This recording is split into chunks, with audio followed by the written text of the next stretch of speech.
जय भीम आर्मी। और सबसे पहले मैं गांव जावली के सरपंच के पिता हमारे बीच में हैं, उनको मैं आभार व्यक्त करता हूं, धन्यवाद करता हूं, क्योंकि उन्होंने हमारा मान सम्मान किया, फूलमालाएं पहना करके, गुलदस्ते दे करके। जो आज साथियों, हर साथी के जेब में एक मोबाइल फोन है। मेरी रिक्वेस्ट है कि हमारा खुद की ताकत हमारी सोशल मीडिया है, अपनी अपनी जेब से मोबाइल निकाले। हर व्यक्ति अपनी जेब में जो मोबाइल है अपना मोबाइल निकाले। मेरी प्रार्थना आप साथियों से, और सारे अपने ऐसे जो मैं बात बता रहा हूं, बोल रहा हूं, अपने संविधान यात्रा के समापन पे इसको लाइव चलाएं, ताकि सोशल मीडिया में एक ऐसी ताकत है हमारी, एक यहां पर रखी हुई बात जाओ में पूरे देश दुनिया में 1 मिनट में चली जाएगी। बिल्कुल। अगर हम इस समय भी इस्तेमाल नहीं करेंगे इस ताकत का, तो कब करेंगे? बिल्कुल सर जी। तो जो भी पीछे है, जो भी साथियों से सभी से प्रार्थना है कि जहां खड़े हैं अपनी जगह पे खड़े होकर के लाइव चलाएं। मुन्ना भाई अपना फोन लाइव चलाएं। सभी के लिए बड़ी मेहरबानी होगी कि भारतीय संविधान की आवाज को देश दुनिया में जावली गांव से पहुंचाने के लिए हमें सौभाग्य प्राप्त हुआ है। साथियों, थोड़ी जल्दी करके शुरू करें। तो साथियों, आप सुबह से संविधान यात्रा को इसरवाल गांव से शुरू किया, और इसरवाल गांव से शुरू करके अपने रोटा में, हसान में, सालनेवाड़ा में, बुसान, कतवार, पटौदी, संडवा, सिलोर, आलमपुर, खड़कड़ी, जावली, ये साथियों 10-11 गांव के अंदर आज हमने सुबह से लेकर के अब तक ये यात्रा निकाली। मैं आपका बेटा, आपका दोस्त, आपका भाई एडवोकेट संतलाल अंबेडकर, भीम आर्मी हरियाणा का एक छोटा सा सिपाही, और मेरे पिता तो ने हमारे भीम आर्मी के जिला प्रधान मदन जी और जिला सचिव जयमल जी और हमारे जिला प्रभारी रामदेव मुन्ना जी और तोसाम के प्रधान हमारे माननीय लोको पायलट जयपाल सिंह जी और हमारे भीम आर्मी के सिपाही विजय गोसाई प्रभारी हल्का तोसाम, और मैं ऐसे एक एक का नाम लूंगा तो काफी देर हो जाएगी। और हिसार से पूछे हमारे गुरुजी और मेरी बहन जी जो महिला विंग की जिला अध्यक्ष है, भाई सोमवीर संदीप, तमाम जो साथी अलग अलग गांव, हसान से बलबीर जी, सालावाड़ा से, आलमपुर से, बिजलाना गांव से, सिमली से, सुंगरपुर से, आलमपुर से, संडवा से, ईश्वरवाड़ से, देवास से, हसान से, बुसान से, तमाम गांव के 2-2, 4-4 साथी इधर आए हुए हैं। वो साथी जैसे ईश्वरवाड़ में यात्रा निकाली तो ईश्वरवाड़ के काफी साथी उधर ही गांव में रह गए, अगले गांव से कुछ आके उन्हें अगले गांव में भेज दिया। ऐसे कर करके हमें जावली गांव में संविधान यात्रा को ले आए, और यहां पर जावली के साथियों के द्वारा जो हमें मान सम्मान मिला है वो बहुत ही काबिले तारीफ है। इस मान सम्मान को हमेशा याद रखा जाएगा, और सुख और दुख के अंदर जब भी भीम आर्मी के किसी सिपाही को याद करोगे तो हम खड़े मिलेंगे। हमारे ये जो संविधान यात्रा हमने इस सरवार से शुरू की है आज, इसका मकसद है, और गांव गांव में संविधान यात्रा के द्वारा संविधान के प्रति जागरूकता फैलाने के लिए परम पूज्य अंबेडकर साहब द्वारा बताए हुए रास्ते पे चलते हुए, माननीय काशीराम साहब द्वारा बताए हुए रास्ते पे चलते हुए, माननीय चंद्रशेखर आजाद सांसद नगीना, भीम आर्मी चीफ, राष्ट्रीय अध्यक्ष आजाद समाज पार्टी के आदेशानुसार ये यात्रा पूरे देश में निकाली जा रही है, क्योंकि देश के अंदर संविधान सर्वोपरि है, और संविधान, ये देश संविधान राष्ट्र है। ये देश संविधान से चलता है, ये देश संविधान से चलेगा। लेकिन कुछ मनुवादी लोग हैं जो संविधान को नहीं मानते हैं। अब उनकी हिमाकत ये हो गई है कि ये संविधान राष्ट्र नहीं रहेगा, ये भारत देश नहीं रहेगा, अलग से किसी राष्ट्र की कल्पना कर रहे हैं, मांग कर रहे हैं। हर रोज इस देश के अंदर संविधान राष्ट्र का मजाक बना रहे हैं। हमारे माननीय चंद्रशेखर आजाद भीम आर्मी चीफ और राष्ट्रीय अध्यक्ष विनय रतन जी, हरियाणा के प्रदेश अध्यक्ष माननीय कमल कुमार बराड़ा जी ने हमारी जिम्मेवारी लगाई है कि जहां जहां भीम आर्मी के सिपाही हैं वहां वहां संविधान बचाओ यात्रा निकाली जाए और सामंतियों को कोई भ्रम हो गया हो जो हर रोज अलग अलग राष्ट्र बनाने की कल्पना करते हैं और संविधान के खिलाफ जाकर के परिकल्पना करते हैं, जो कि गैर कानूनी है, जो कि संविधान के खिलाफ है। तो इस देश में जो संविधान के खिलाफ में जो होता है, जो करने वाला होता है, वो देशद्रोही होता है। साथियों, क्या संविधान को खत्म करके कोई राष्ट्र बनाएगा? क्या संविधान प्रेमी होगा? तो हम उसकी घोर निंदा करते हैं और इस देश के शासन प्रशासन से प्रार्थना करते हैं कि ऐसे पाखंडियों को पहचान करके इस देश से निकालने का काम करे, क्योंकि ये देश में शांति, अमल, चैन, हर आदमी शांति से जीना चाहता है, शांति से रहना चाहता है, मान सम्मान से रहना चाहता है। लेकिन कुछ लोगों का दिमाग इतना खराब हो गया है कि वो जाति को सर्वोपरि मान करके, धर्म को सर्वोपरि मान करके इस मानवता को चकनाचूर करना चाहता है।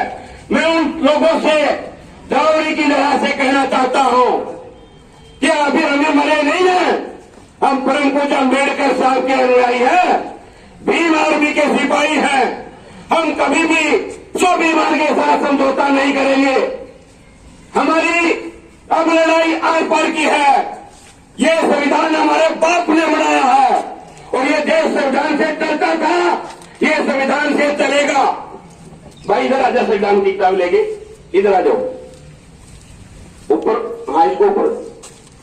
ये जो संविधान है, ये संविधान कहता है इस भारत देश का हर नागरिक शिक्षा का अधिकार हो, स्वाभिमान का अधिकार हो, स्वास्थ्य का, इलाज करवाने का अधिकार हो, हमें अच्छे कपड़े पहन के इस देश में घूमने का अधिकार हो। लेकिन कुछ लोगों के अगर हमें कोट पैंट टाई को बेल्ट लगा ले तो पेट में मरोड़ हो जाती है। ये चमार का लड़का है, धारक का लड़का, ये वाल्मीकि का लड़का, ये कैसे ऐसे धोले पहन करके ये ऊंची आवाज में बात करता है। अगर हमें ऊंचे रख ले तो इनको तकलीफ हो जाती है, हम उल्ट पे चले तो इनको तकलीफ हो जाती है। अब हमने मूड बना लिया है, इनकी तकलीफ का इलाज करके हम लोग दम लेंगे। सही बोले, सही बोले। साथियों, ये संविधान यात्रा है और इस यात्रा ये कहती है कि इस देश का हर नागरिक मान सम्मान का अधिकार रखता है, किसी जातीय उत्पीड़न ना हो, इसलिए किसी गरीब को न मारा जाए कि वो गरीब है, इसलिए न मारा जाए कि वो मजदूर है, किसी किसान के बच्चे को दिल्ली की सड़कों पर इसलिए न घसीटा जाए कि वो किसान का बच्चा है। मारा जा सकता है। साथियों, अब ये पानी सर से ऊपर है और तब ये नीला कफन गले में घाल करके, सिर पे बांध करके तब गांव गांव में निकले हैं और उन सामंतियों को दिमाग में घुसेड़ने के लिए निकाले हैं कि अगर आप बाद में आए तो आपका हर्ष वही होगा जो भीमे कोरे गांव के अंदर आप लोगों का किया गया था। हम बुरे नहीं हैं, हम चाहते हैं इस देश के अंदर शांति रहे, ये देश संविधान से चले। अगर आपकी तरह हमारा दिमाग खराब हो गया तो आप लोगों को इस देश में सर छुपाने की ये जगह नहीं मिलेगी। जिस तरीके से बांग्लादेश में हुआ है, अगर आप ये चाहते हो कि वो हालात इस देश में हो तो ऐसा हम नहीं होने देंगे। आप लोग समय रहते सुधर जाए। हमारे देश का संविधान इतना कमजोर नहीं है कि यहाँ पर कोई कुछ भी करेगा और लोग सहन करते रहेंगे। हम लोग इनका जवाब पत्थर से देंगे। चंद्रशेखर आजाद ने, माननीय कमल कुमार बराड़ा जी ने हमें ये सिखाया है कि अत्याचार के खिलाफ, अत्याचारी चाहे कोई भी हो, उसको मुंह तोड़ जवाब देना है। अगर वो संविधान से माने, संविधान से, बुद्ध से माने बुद्ध से, और युद्ध से माने तो युद्ध भी हम करने के लिए तैयार हैं, लेकिन हम समझौता नहीं करेंगे स्वाभिमान के साथ। साथियों, आप लोगों का बहुत बहुत धन्यवाद। हरियाणा की धरा पर यह संविधान यात्रा गांव जावड़ी में निकली है। अभी देवास से हमारे साथी पूछे, उन्होंने कहा कि सर हम 2-3 दिन के अंदर हमें संविधान यात्रा निकालेंगे और देवास से निकल करके शिवानी की तरफ रुख करेंगे। और हमारे सुंदरपुर से साथी है सुरेंद्र जी कांगा चोपड़ा साहब। चोपड़ा साहब ने कहा कि सर हम कैरो सिमली, सुंदरपुर और कई बास है वहां पर होते हुए तो शाम तक हम संविधान यात्रा निकालेंगे। हम इन भाइयों को धन्यवाद करते हैं कि शुरुआत तो भीम आर्मी के माध्यम से, आप लोगों के माध्यम से हुई है, और हम चाहते हैं कि संविधान यात्रा हर गांव के अंदर, हर गली के अंदर, हर मोहल्ले के अंदर जाए और ये बताने का काम करे कि देश संविधान से चलता था, चलता है और चलता रहेगा। अगर कोई देश संविधान की तरफ उंगली उठाएगा तो क्या होगा उस उंगली का? वो उंगली निस्तनाबूद होगी। इस देश में बड़े बड़े आए, बड़े बड़े गए, जिन्होंने अपने हिसाब से तानाशाही रवैये से देश को मरोड़ना था, लेकिन अब इस देश के अंदर हमारे बाप का संविधान चलता है, किसान मजदूर के बच्चे का संविधान चलता है। यहाँ पर संत रविदास जी, गुरु नानक साहब, कबीरदास साहब, संत गाड़गे साहब की विचारधारा की संविधान चलता है। प्रोफेसर रामस्वरूप वर्मा, ललाई सिंह यादव का संविधान चलता है। यहाँ पर सर छोटूराम साहब, भगत सिंह, उधम सिंह का संविधान चलता है। ललाई सिंह और माँ फातिमा शेख, माँ फूलन देवी का संविधान चलता है। हम माँ फूलन देवी के बच्चे हैं, हम भीमराव अम्बेडकर के अनुयायी हैं, काशीराम के सिपाही हैं, चंद्रशेखर आजाद जी के सिपाही हैं, भीम आर्मी के सिपाही है। समझौते के साथ कभी भी समझौता नहीं करेंगे, अत्याचार के साथ में लड़ेंगे और जीतेंगे। आप सभी का धन्यवाद। और मैं आज की जो यहाँ पर समापन, माननीय पायलट साहब हैं, हमारे पिता के समान हैं, उनसे कहना चाहूंगा कि वो अपनी बात रखे, उसके बाद में गुरु जी समापन करेंगे। जी लोके पायलट जी, जोरदार तालियां एक बार। जय भीम साथियों, सभी मेरे समान छोटे भाई, भीम आर्मी के सभी दोस्तों, भाषण देने का समय नहीं है, अब समय है लड़ाई लड़ने का। जिस कारण से संविधान के उपरांत आई हुई है, एक बाबा साहब थे, वो अकेले थे, उन लड़के और हम पूरे बहुजन समाज को एक वो दिशा दिखा के गए थे। लोगों ने उसके जाने के बाद उसको मिटाने का वो किया। तब मान्यवर काशीवार उठे, काशीराम जी, उनने घर घर जाके एक एक आदमी को जाके और हमारे समाज को, बहुजन को ऊपर उठाया, और जिसका नतीजा है कि यूपी में 4 बार मायावती जी सीएम बनी। और काशीराम जी की देन है कि माननीय सांसद जी आज नगीना से सांसद बने हैं, वो संघर्ष उन लोगों का दिया हुआ है। और आज हम इतने आदमी होते हुए उसको बचा नहीं पा रहे हैं, क्या कारण है? आराम से मैं फोटो लगा लूंगा, यहाँ पर दीवार पर लगा दूंगा, बाबा साहब कहना है, उससे कुछ नहीं होगा। उसकी जीवनी पढ़िए, क्या क्या संघर्ष उन्होंने किए थे हमारे लिए, क्या क्या उन्होंने नहीं किया था, उसको भी याद करिए, और क्या किया उसको भी याद करिए। आपको निष्कर्ष निकलाएगा कि हमारे लिए क्या नहीं किया था। उसका पता लगा कि ऐसी कोई चीज नहीं थी जो बहुजन समाज के लिए बाबा साहब ने नहीं किया। अपने 4 बच्चों की कुर्बानी दी। महात्मा गांधी पूरे मनुवाद से लड़े, मनुवाद से इतनी ज्यादा लड़ाई लड़ी जिसका कोई हिसाब नहीं है। आज हम पढ़ लिख के नौकरी पर आ गए। बाबा साहब ने 2 चीजें तो इतनी कही थी, लेकिन 2 मैं चीज बताऊंगा।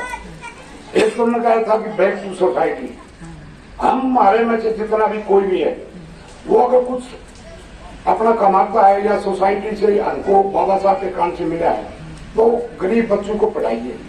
बैक टू सोसाइटी का मतलब यह है कि उनको ऊपर उठाइए। यह नहीं कि एक भाई ऊपर उठे और मैं उसका पैर पकड़ के नीचे खेचूं कि मैं चलूंगा ना, उसको सारा लगाइए, ऊपर उठाइए। बच्चे हैं हमारे गांव में, घरों में, मोहल्ले में जो गरीब है, एक आदमी कोई ऐसा नहीं है कि जो उनकी सहायता करके, मैं 15 अगस्त 26 जनवरी को गांव पतवार में पता कर लेगा, स्कूल में जाके बच्चों को कॉपी किताब पेन बांटता हूँ, सिर्फ इसलिए कि मैं और तो कुछ दे नहीं सकता, उनको पढ़ाई का दूं। दूसरा, बाबा साहब ने कहा था शिक्षा वो सेने का दूध है, जो जितना पिएगा उतना झाड़ेगा। तो शिक्षा ग्रहण करो, खाली बैठे हुए मोबाइल में, इसमें हमारे समाज की देखो क्या क्या चीजें आई है। कॉपी किताब पढ़ोगे समाज की तो उससे जागरूकता आएगी। और ये फोटो वोटो लगा के देवी देवता के आज तक जितने भी युद्ध हुए हैं, कोई देवता नहीं आया, कोई देवता नहीं आया बचाने के लिए। किस किस के मंदिर तोड़े, गजनवी ने क्या क्या किया, क्या कुछ कर रहा है। आज मैं बैठ जाऊंगा, सवेरे बाबा साहब में 2 घंटे बचते, बच्चा हमारा एक पैदा होता है, उसको आज सवेरे एक को मंदिर में भेज दीजिए, एक को स्कूल में अच्छी शिक्षा दीजिए। जब 25 साल 30 साल के हो जाएंगे, जब उसका अंतर आपको पता लग जाएगा कि हाँ बाबा साहब ने क्या कहा था।